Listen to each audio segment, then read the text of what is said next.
And now I'm going to bring in Kate Becker, our Music Policy Forum board member and queen of all things everything. Kate, thanks for joining us today. Oh, please, Michael.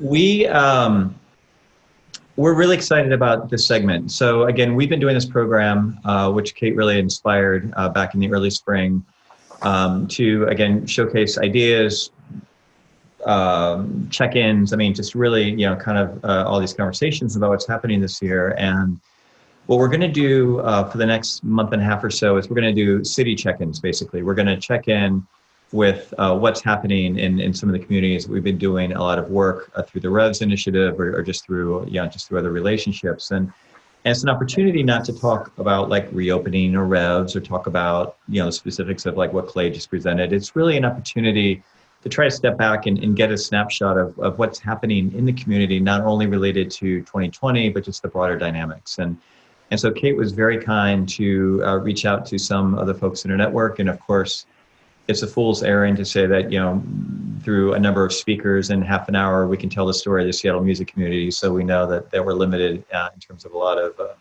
the design of this conversation. But we're just really excited to check in on Seattle. So Kate, why don't you take it away? Well, thank you, Michael. I continue to be in awe of the fact that I'm even in conversations with such brilliant and strategic people as yourself and Hakeem and Clay. But we have our own slate of superb panelists today to come talk with us about the great work they are doing in Seattle. I have had the pleasure of working with these folks 201. I've worked with them for a number of years. So I'd like to have them come on screen and start introducing themselves. Jess, you want to go first? Jessica Toon, there you are. Hi, everyone. Hi, Kate.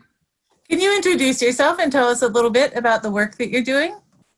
Sure. So my name is Jessica Toon, and I'm the executive director of the Pacific Northwest chapter of the Recording Academy. The Recording Academy is really known for the Grammy Awards show. But much more significantly, we are a not-for-profit organization that serves music communities across the country. So year-round, we focus really deeply on supporting and advocating for the economic and societal health of our music communities. And the Pacific Northwest chapter runs Washington, Oregon, Idaho, Montana, Wyoming, Alaska, Hawaii, and Western Canada. So that's me. I can talk a little bit about what we've been up to. Sure, that'd be great, Jess. Sure.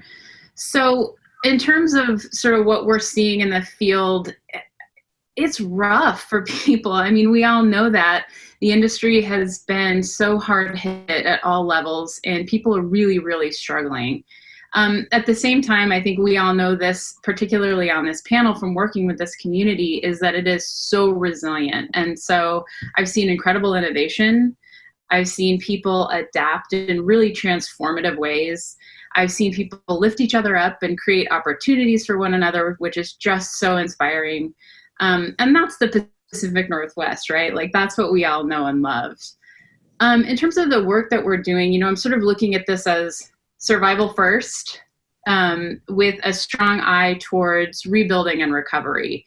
So really that's looking like arming people with resources and aid, and then really focusing on advocacy. In terms of resources and aid, none of our pre-existing individual crises went away when the pandemic started. In fact, everything was just compounded and amplified. And this is a vulnerable time for everyone in this industry and beyond, particularly people in our community who are suffering from addiction issues and mental health issues. And so through MusiCares, we've been really focused on providing free recovery services and therapy sessions. I'll also drop a plug here for SMASH, which is another incredible local resource in our community. And then money, like people aren't working and they still need to pay their rent and pay their bills. And so through MusiCares, we set up a COVID relief fund and have distributed more than, I believe it's about $23 million That's a great number, but it's a teeny number compared to what the federal government could and should be doing to support the creative industry. So the CARES Act was a great start, but that was in March. And I don't know about you, but for me, March feels like 5 years ago. So all that money's been allocated, and we really need a second COVID relief package, and we need it now. Michael mentioned this at the top, but there have been some movement in the last 36 hours which signal something positive. And we need to save our stages, right? Like, we need to demand that lawmakers pass the SOS or Restart Act. And as communities and as individuals, organizations, and even our unions, we really need to band together to fight to save this creative industry and economy. And so we have been trying to mobilize all of our members and people in our community. We can't afford to lose any ground in terms of fair pay, royalties, copyright protections. So we continue to fight for the HITS Act, the CASE Act, the AMFM Act. As an organization with the platform that we have a responsibility and an opportunity to be at the table. So we've testified in front of Congress. We've met with legislators on both sides of the aisle. But the most impactful thing that we can do as an organization and as a community is mobilize the people, right, to speak up. So we've heard this a million times from lawmakers. It's the individual voices of their constituents that have the most impact. So for everyone who's watching today, I just encourage you to really get involved. You don't have to be a civics or policy expert. Just make your voice heard. Write letters to your senators and your district reps. Share your personal story. That's really what moves them. Make phone calls, tweet. Just use your platform to lobby for protections and rights for yourself and for the industry. And if you don't know where to start, we have a section on our website that I can post in the chat to get you started. And I'll also post my personal contact info so you can just message me and I can get you off to the races as well. That's great. Thank you so much, Jess. Pak, would you like to come on and introduce yourself and tell us a bit about the work that you are doing, the deep work that you are doing? Thank you, Pak. Hi, Kate. Thanks for having me. Thank you also for having me, Michael. It's been great to hear from you, Clay and Hakeem and Jessica. My name is Daniel Pak. I'm a singer, songwriter, producer, originally from the island of Oahu. And I am the co-founder and executive director of a nonprofit youth record label called Totem Star. Totem Star has been around for 10 years. It's our 10th anniversary. Of course, it coincides with COVID and a lot of action on the streets. But basically, we got our start working with 10 young men who were released from juvenile detention here in Seattle. We started with 10 at the beginning of the summer, and we ended with 10 at the end of the summer. And that was a huge thing, that we were able to really create a safe, encouraging, inclusive, creative sanctuary for these young men who were really interested in learning how to make beats, record, write songs, record vocals, learn how to, basically produce music. The sad thing is when that program ended, we found out very quickly that a third of them had been rebooked into detention. And that was the moment. That was the moment that we realized it was the universe telling us that we needed to, this couldn't be just a one-time thing. We needed to make this a consistent space for young people to go to seek creative sanctuary. And it was actually Kate. It was actually Kate who encouraged us to start applying for grants. We're just the other co-founder is Thaddeus Turner. He's a renowned guitar player here in Seattle. He's the music director for Diggable Planets. And, he's just very well known in the Seattle community. So it was just him and me. And, we're two musicians who've never learned anything about nonprofit management, but Kate really encouraged us to start applying for grants. So we did. We started to get grants. And 10 years later, we find ourselves in a situation where we've served over 2,500 recording artists here in Seattle, from all over the city. I mean, they're coming from when we see young people from neighborhoods who probably wouldn't have a chance to meet unless there was a space for them to gather, collaborate, learn about each other, spend time with each other, learn about each other's stories. They might not even have met. And so those are some heartwarming moments for us. In the last 10 years, we've produced music, we've hosted shows, We've partnered with a lot of different organizations in the city, including, Seattle Public Schools.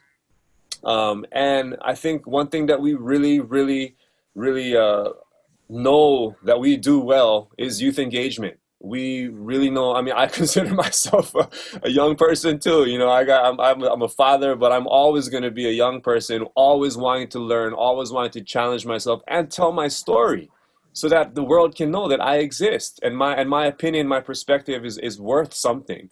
And so, the majority of our participants are from BIPOC communities. We're working on new partnerships all the time. Right now, we're trying to partner with a great intertribal native organization called Na'a Ilahi. We're trying to work on some collaborative community podcasts. And we've also, through COVID, our studio got shut down on March 9th, but the very next day we launched remote sessions. So all of our artists are still able to be in touch with our artist mentors. We have a whole roster of artist mentors who have not lost 1 hour of work throughout COVID. That was our big priority when COVID hit, that our artist mentors still have work. To this day, they meet up on Zoom one-on-one, and they do everything from songwriting to beat making to vocal technique to music business consultation. And we also offer monthly open mics on Instagram Live, which is an incredible platform for young people to just be able to still perform and still connect and collaborate and support each other. So these are all the things that we've been doing, including sync licensing. We've been sync licensing our artists' work to get them paid. In fact, a lot of our artists have probably made more money than I have over COVID through sync licensing, which is great. And internally, we've also been challenging ourselves to step up. Right now, all of the male identifying board members, staff members, and youth, we're going through a series of anti-patriarchy trainings so that we really use this time to better ourselves as humans, so that no matter where we go, we're always making sure that Totem Star is always an inclusive, creative space for our young people. Absolutely phenomenal work, Pac. I get to see you a lot, but I can't possibly keep up with everything you're doing. It's amazing. So, thank you. Hey, Reese, are you out there and do you want to come on? Hi, Kate. Hi, everybody. My name is Reese Tanimura, and I'm the Managing Director of Northwest Folklife, and I'm also the Chair of the Seattle Music Commission. Like Pac, I was born in Oahu and shuttled back and forth. I've been lived in Illinois and then back in Hawaii, and now I'm here in Seattle. I'll tell you a little bit about Northwest Folklife and some of the work we're doing, and then maybe talk a little bit about the commission as well. So Northwest Folklife is an organization that's turning 50 in 2021. We have a history of basically bringing folks together around arts and culture, and this idea that, that arts and culture strengthen communities and act as a way that we can build understanding and bridges. And I think especially in a time like this, where there's so much that is in between us, including computer screens and,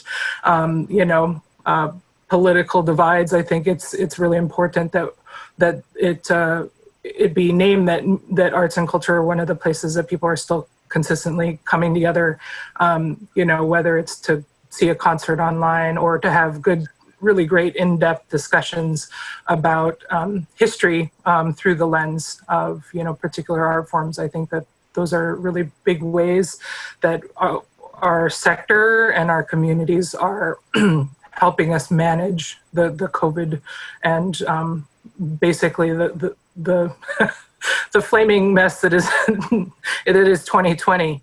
Some of the things that we are kind of known for, at least locally and a little bit nationally, is that our flagship program, the Northwest Folklife Festival, has gathered about 200 to 250,000 people every year at Memorial Day on the Seattle Center campus to celebrate community arts and cultural and heritage art forms. So We have typically 5,000 to 6,000 performers, all community-based, who come in, do workshops, everything from, hip hop dancing to folklorico and mariachi and, East Asian classical singing. I think there's just such a variety, and all of those communities are actually based here in the Northwest. So, what our focus is to not just highlight, but really bring community coordinators from those communities to the table to say, what is most important to show about your community, and how do you want the other parts of the reaches of our community here to interact with you and engage with you. And that sort of culminated in the 4-day festival. But, during the year, we work a lot with those communities to both support work and events and programs that they're doing, as well as build relationships to work on different problems across, that are, I think sometimes we just think of, just that arts performance or that presentation, but really work on community issues that we all have to solve together. Most recently, the last few years, we've had pretty intentional youth residency programs working with Próxima Generación, which is a collaborative program we do with Nepantla, Cultural Arts Gallery and Jake Prenda's in White Center, which is focused on Latino, Latina, Chicana youth, and basically, introducing youth to mentors and artists that express their culture through their work, and having those youth have a chance to engage in different cultural arts. We work with the Rhapsody program and do a project called Unbroken Circle with Ben Hunter and Joe Siemens down in Columbia City, working on roots music, blues music styles, but also really digging into the methodology of that to uncover family and personal histories. And I think, our most recent pilot that we're working on with Ricky and the Vera Project and Teen Ticks, two other great, amazing youth serving orgs in our region, is on workforce development for youth, particularly not just providing internships within our own organization, but working with our over 130 community partners to see where there are opportunities to build in community roles for youth to experience different ways that arts is played out, and how, entrepreneurship, community organization and development, and all of those things are basically culminating within the arts, and having great mentors from places like Wanawari, CD Forum, Coyote Central. So these are all like amazing local arts institutions, organizations, museums that are taking interns and sharing their wealth of knowledge and experience, and building our next generation. Heard Clay and Hakeem talking a lot about that workforce development, that it's a big concern right now for our age of cultural workers, but also what happens when we have these major economic incidences is that our youth and our younger generation and young people in college also get released into an environment that's really difficult and may not be able to follow or bring all the things and innovations and imagination they have to the table because they're just trying to find a job somewhere. And I think, in terms of building back better, we'd like to see that innovation really stoked, cultivated, so that as we rebuild and as we do recovery, that their voices are at the table, really spearheading the change and movement forward. So that's, those are some of the things that we're really excited to continue to be working on those projects.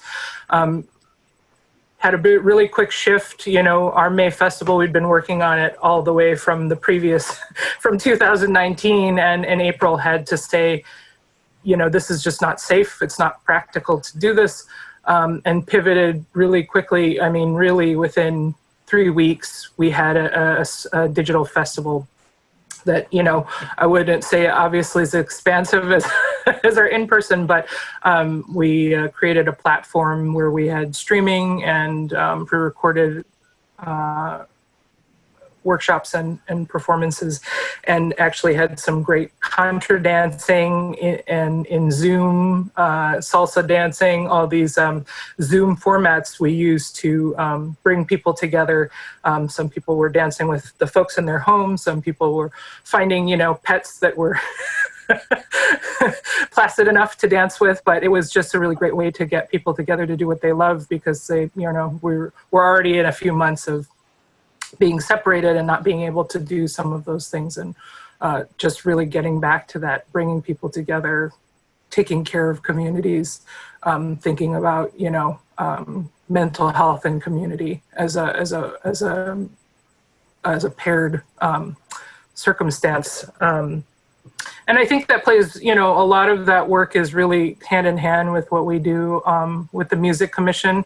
We have commissioners from, you know, everywhere from the, you know, the IP lawyer side to, you know, Pak and I doing nonprofit arts, both in youth and some in venues. We have some recording studio folks, we have artists, radio station folks, and I think that the wide variety of folks that are on the commission are also involved in all those pieces and parts of advocacy and movement building.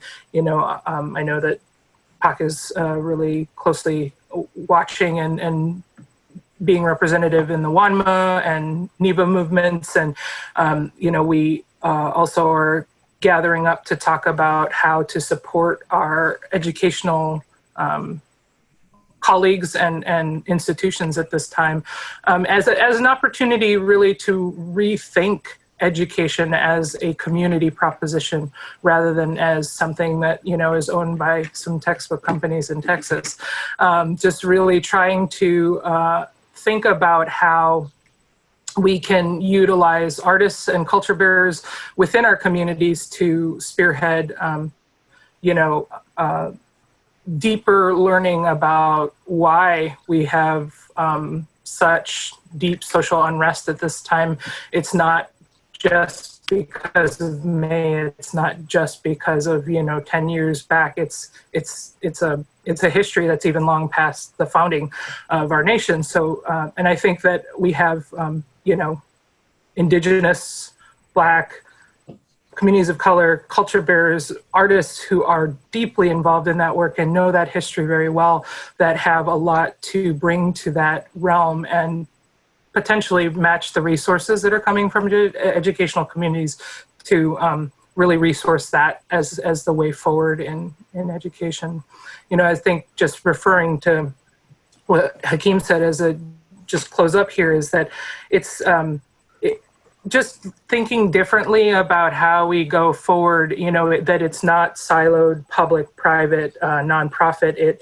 It really has to be a scope and a scale that we're working across sectors, and we're really thinking about how to utilize all our resources and investing in and across the sectors to make sure that we all thrive as we go forward, and particularly paying attention to, you know, communities that have been undercapitalized and have been kept out of, you know, both space and having real capital to drive entrepreneurship, thinking about putting those communities forward first, because that issue hasn't just arisen because of COVID, that those issues are deep and have been longstanding. And so how do we use this moment where everything is kind of burning down to build something that's different and new and innovative, as we know our community can, because we are the creators and innovators. Yes, yes. Thank you, Reese. Somehow I missed your virtual dance sessions, but I'm going to look into that. Hey, Ricky. More to come in October. Okay, great, Reese. Ricky, can you pop on? Ricky Grabowski, Executive Director of the Vera Project, is with us. At least we think he's with us. Yeah, how's it going? Oh, there you are. Hello, Yeah, Ricky. sorry about that. So happy to have you. Would you Yeah, introduce thanks. yourself and talk a little about the work of Vera, the amazing work that you're doing there? Of course. Thanks so much for having me, Kate, and for everything, and Michael as well. Great to be here with everybody that I get to talk to pretty regularly now. Also awesome. I'm Ricky Grabowski, Executive Director of Vera, as Kate said. The Vera Project is an all-ages music, art, and organizing space. On most years, we're a music venue, have 3 to 4 shows a week, along with classes in live and recorded sound, screen printing, organizing, leadership, pretty much anything in sort of the creative sector. We try to bring in classes and rotate them in and push through sort of a peer learning model so folks can really take advantage of any creative interest they actually have. This year, though, obviously we've made a lot of shifts. We've been hit pretty hard just due to the fact that almost all of our work happens on site, since the real value of Vera is this intersectional, intergenerational community that comes together not only to put young folks and particularly marginalized folks on stage, but also to use that as a tool for social change in the communities that they're all a part of. Since we exist to build up this voice for young folks, to provide a platform and literally a stage, not having that stage has been difficult. And I know that's the case for everybody in our sector and everyone in the country in general, frankly. But we have had an incredible opportunity to sort of shift everything we're doing to kind of mutual aid work and direct COVID relief efforts. So the first thing we did is kind of what we do best, and put together a benefit show. That's what Vera always does. If we're not hosting a benefit show, all of our shows benefit the young folks in our community as a nonprofit. So that's our goal. But we started raising a bunch of money for DIY spaces at first, keep sort of the underground and unconventional economy going. That's something that can't really be easily supported by public and formal institutions. So we have tried to take that on as effectively as possible this year.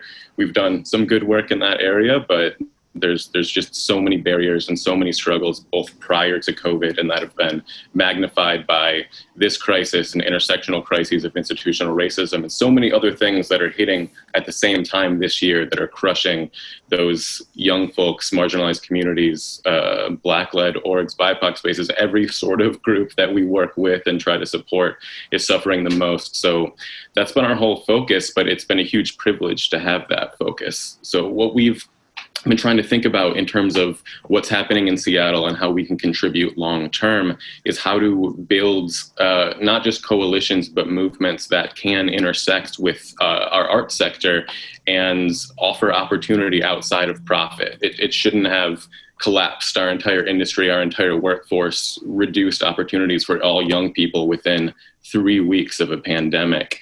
And it truly has been these organizations putting their own needs, our own goals aside in favor of this mutual aid work and relief efforts that have kept communities going, young people engaged and taken care of, and inspired new people to join the fight kind of for the first time ever. But quick shout outs, folks like local nonprofit Langston and the affiliated Seattle Artist Relief Fund, which just passed their $1 million in funds dispersed. Landmark, absolutely incredible. Local BIPOC-led coalitions like King County Equity Now and Decriminalize Seattle, who got to celebrate the first of hopefully many, many victories earlier this week with the start of defunding the police at City Council. And of course, everyone else in this call, really appreciated hearing all of those incredible stories. I know some of them firsthand, but always good to hear in a different context. But all these orgs are weighted in art and are that directly committed outside of any sort of profit model of what they gain out of it, and using that as this tool for social transformation. And that kind of commitment to those movements is, I think, paramount to our ability to actually recover and persevere here. We're not even talking about reopening at Vera yet. That's the last thing on our mind. It's all about the direct aid work now, and then recovery.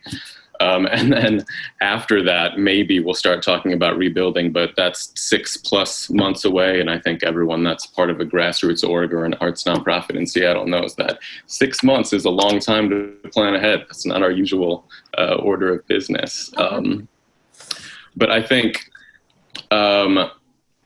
this sort of means that nobody has the luxury anymore of thinking only about themselves, of their business, their profit, or the bands they want to put on stage. None of that really matters.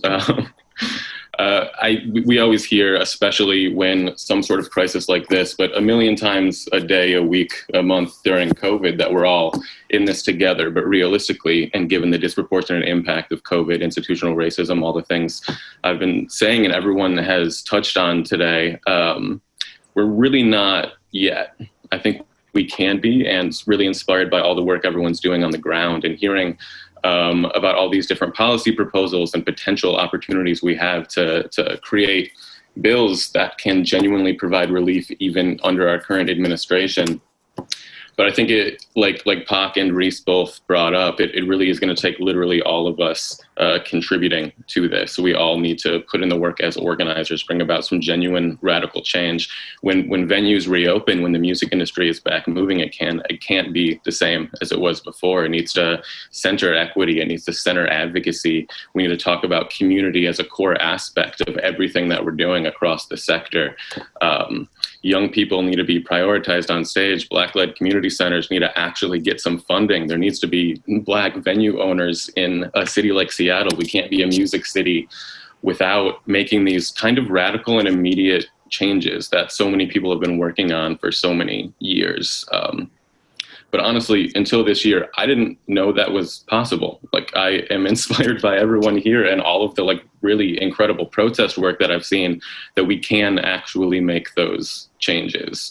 Vera has done a pretty good job in our own kind of micro community, right, of building up some new opportunities and a platform for these kinds of conversations. And like Pac, I really appreciate that kind of fighting the patriarchy work with training. That's been something that I've seen a lot of arts orgs take on, which is fairly new even in our sector, as organizations working in sort of a progressive light to really take on anti-racist work for the first time in a truly meaningful way.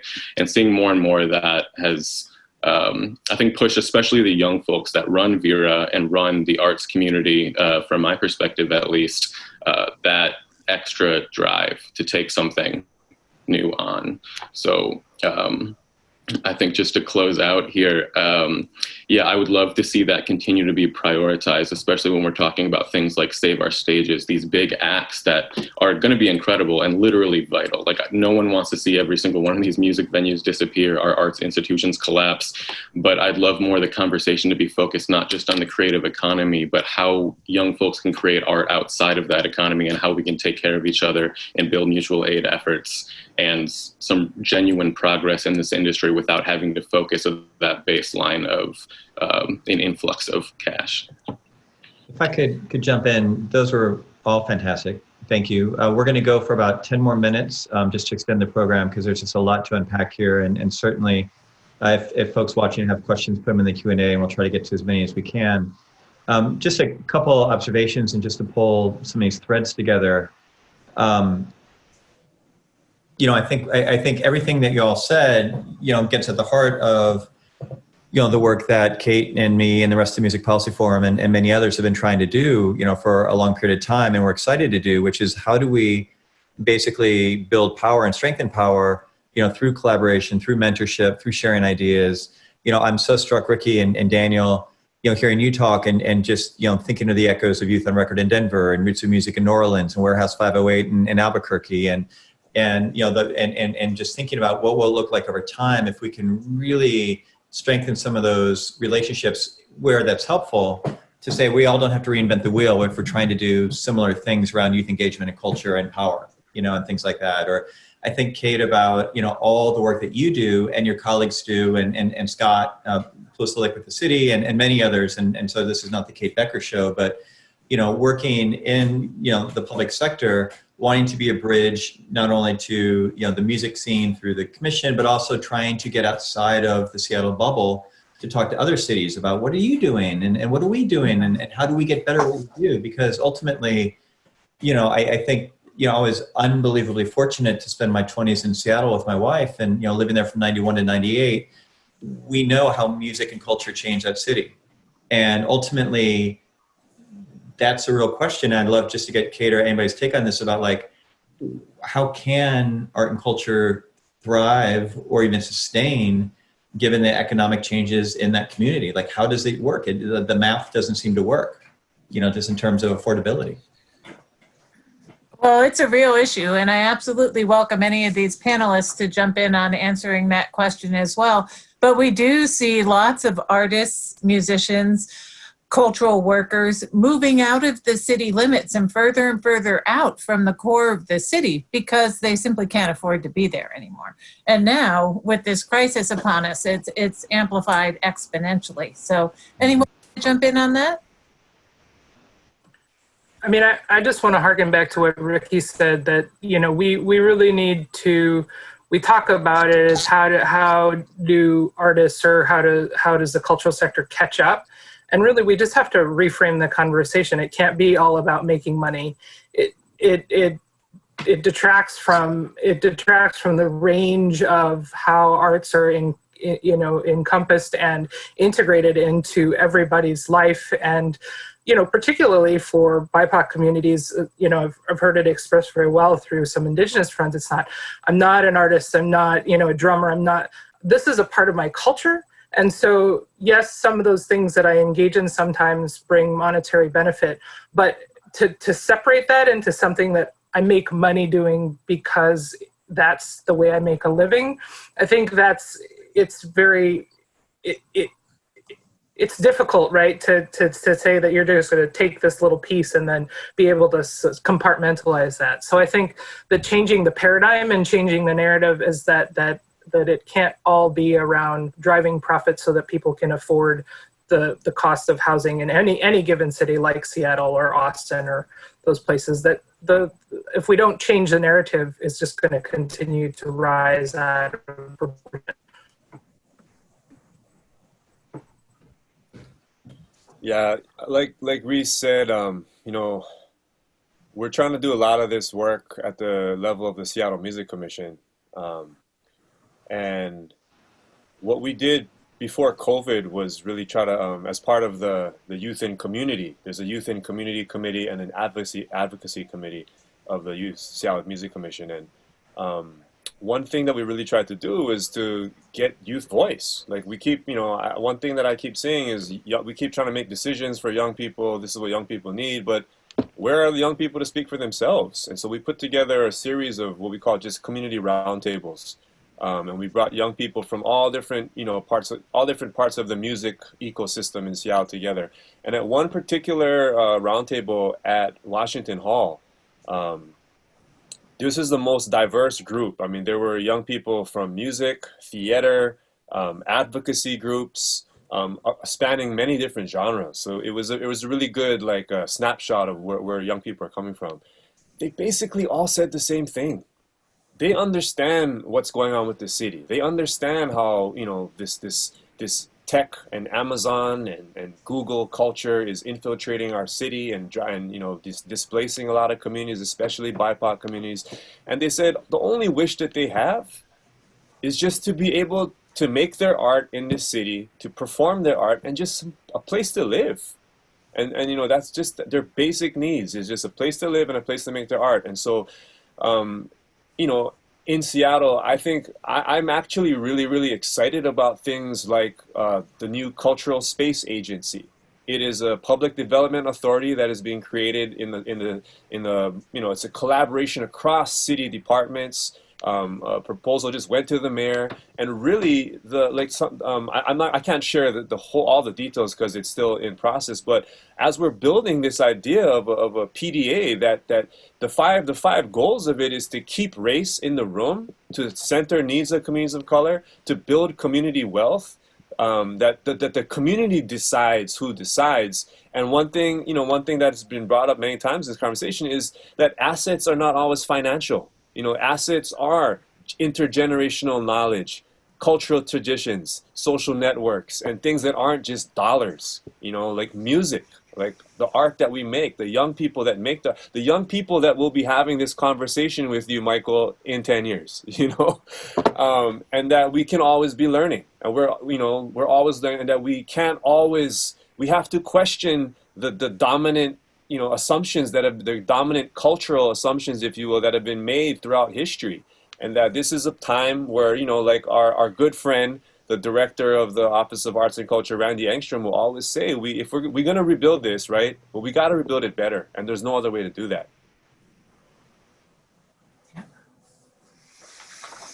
Well, I really appreciate that, and Reese, I really appreciate your framing or your the way you address it as well, and I think just on a hyper pragmatic, sort of level, part of what I'm getting at is I have so much appreciation for Seattle and the community in terms of the public sector, in terms of the cultural sector, in terms of kind of the commercial arts sector.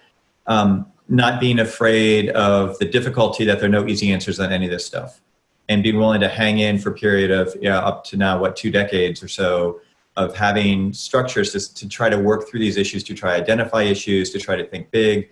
And often I think we see cities where certainly this has been a challenge in my hometown in DC, where we have many of the similar dynamics around the changing nature of the city and what is the role of our local culture in that, and what happens with venues and ownership and access to markets, and all the a lot of the same sets of issues, but we don't have the traditions of having the structures around how do we come together to talk about it, and how do we network, and how do we get to know each other and all that stuff. And it's something I think hopefully over the next number of years, as we think about, again, to bring back some of the stuff that Clay was talking about and some of the earlier conversation, as we're really trying to think big and bold and different, that some of this stuff is process. Some of this stuff is who's at the table and how do these conversations happen.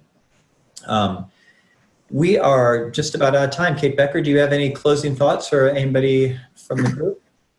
Anything anyone has to get in before we wrap this up? Anything burning? Okay. I just really want to thank you all for joining us today. This has been fantastic. You have certainly raised some issues we haven't been talking about heretofore on these sessions, and you all are brilliant and making Seattle and King County so much better than it would be without you. So thank you. Thank you, Kate, and thank you to all of our guests today. And as always, thank you to our producer, Alex Dolvin, who does great work, and we really appreciate his work. We will be back next Friday with another program. As always, comments, questions, suggestions, very sweetly worded constructive criticism is also welcome at musicpolicyforum@gmail.com. Thanks, everybody. Have a great rest of your Friday, and knock on wood for good things next week.